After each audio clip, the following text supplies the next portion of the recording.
वाघाच्या पोटी जन्म घ्यायला काळजी वाघाचेच लागते. वाघाच्या पोटी जन्म घ्यायला काळजी वाघाचेच लागते. म्हणून तर शंभूराजे तुमच्या चरणावर आमची मान सदैव झुकते, सदैव झुकते. आजच्या कार्यक्रमाचे अध्यक्ष, प्रमुख पाहुणे, माननीय परीक्षक व इथं जमलेल्या माझ्या मित्रमैत्रिणींनो, सर्वांना माझा नमस्कार. आज मी ज्या वीराच्या पराक्रमाची गाथा मांडणार आहे तो इतिहासात फक्त राजा म्हणून नाही तर स्वाभिमानाचा सिंह म्हणून ओळखला जातो. तो म्हणजे शिवपुत्र छत्रपती संभाजी महाराज. इतिहासाच्या रणांगणावर अनेक तलवारी चमकल्या, पण काही तलवारी अशा होत्या ज्यांच्या धारेला धर्म होता व मुठीत स्वराज्याची शपथ होती. छत्रपती संभाजी महाराज हे छत्रपती शिवाजी महाराज यांचे थोरले पुत्र होते. त्यांचा जन्म 14 मे 1657 रोजी पुरंदर किल्ल्यावर झाला. छत्रपती संभाजी महाराज हे 2 वर्षाचे असताना त्यांची आई सईबाई या वारल्या. त्यानंतर त्यांचा सांभाळ हा त्यांची आजी जिजाबाईंनी केला. जिजाऊंनी त्यांना उत्तम संस्कार व चांगली शिकवण दिली. ते बालपणापासूनच अत्यंत हुशार होते. शौर्य, बुद्धिमत्ता आणि स्वाभिमानाचे प्रतीक होते. संभाजी महाराजांना मराठी, फारसी, संस्कृत अशा अनेक भाषा येत होत्या. त्यांनी 9 वर्षे स्वराज्याचे नेतृत्व केले.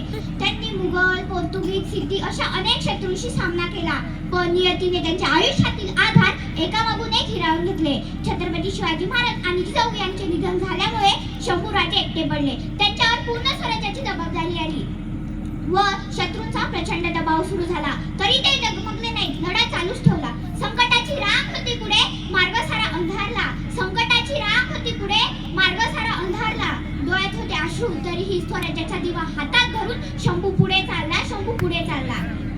स्वराज्यासाठी सत्याची साथ सोडायची नाही, अन्याय समोर झुकायचे नाही. परिस्थिती कितीही कठीण असली तरी स्वाभिमान जिवंत ठेवायचा. औरंगजेबासारखा बल्लाळ शत्रू संपूर्ण स्वराज्य संपवायला निघाला होता. अशा या वादळासमोर महाराज पर्वतासारखे उभे राहिले, पण ते पराभूत झाले नाहीत. ते फसवले गेले, शंभूराजे पकडले गेले. ते केवळ विश्वासघाताचे बळी ठरले. राजा होता समोर पण वागणूक दिली कैद्याची. राजा होता समोर पण वागणूक दिली कैद्याची. सिंह होता बांधलेला पण अजूनही नजर होती वाघाची, पण अजूनही नजर होती वाघाची. औरंगजेबाने त्यांना स्वराज्य सोडा, आमचा धर्म स्वीकारा, आम्ही तुम्हाला मुघलांचा सरदार बनू. पण शंभूराजांनी डोळे डोळे घालून उत्तर दिले, सिंह कधी कोणाचा नोकर होत नाही. मित्रांनो, यानंतर जो छळ करण्यात आला तो ऐकून डोळ्यातून पाणी बाहेर येते, हात मूठ आवळली जाते, अंगावर काटा येतो. शंभूराजांच्या डोळ्यात गरम साया घातल्या, हाताची बोटे तोडली, पायाची नखे उपसून काढली, देहावर तलवारीने वार करण्यात आले, शरीराचे लचके तोडले. तरीही त्यांच्या मुखातून क्षमा हा शब्द निघाला नाही.